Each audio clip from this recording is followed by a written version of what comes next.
future and present value of an annuity. So an annuity is where you're earning interest on an investment, but keep depositing money into the account and it keeps earning interest. And superannuation is actually an example of an annuity. For annuities, we can have a future value or present value. So your future value is just all your annuities together with all the interest that they've earned. But a present value of an annuity is a fixed larger value that represents an investment that you could make instead of all the little investments of a normal annuity that would result in the same outcome of making the little investments. And there's two formulas we can use actually for these. So for our future value, that's going to equal A outside of, so these look a little ugly, but they're not too bad. 1 plus R to the n minus 1 over R. And our present value formula is A outside of 1 plus R to the n minus 1 over R outside of 1 plus R to the n. Okay, so here, A is just your contribution per period. So if you're depositing $1,000 a month, A is just going to be 1,000. But then you're going to have to make sure that your period is in months. So R is just your rate. Again, having to match the period that you're dealing with, and N is the number of periods, where all of these things have to match. And remember, your rate has to be a decimal, so not a percentage. All right, let's jump into an example.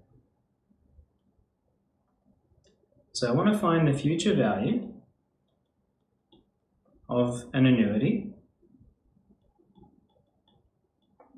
if $100 is invested at the end of each month, so monthly, for 10 years at 6% per annum. All right, so the key thing we have to note is that we're investing monthly. So everything needs to be in months. So we're going to have to multiply our 10 years by 12 to get 120 months. And we're going to have to divide our rate by 12 to get it into months. So that's going to give us 0.5% per month. And now we're ready to use the future value formula. So our future value equaled A outside of 1 plus R to the power of n minus 1 all over R. And let's plug in everything we know. So A is our annuity, what we're investing each period, which is 100, outside of 1 plus our rate, but not as a percentage. Our rate is 0.5% per month. So 0.5 on 100, because we've got to change it from a percentage, to the power of 120, because that's our time period, because it's all got to be in months, over our rate, which is 0.5 over 100. All that just goes in the calculator, and we get $16,387.93.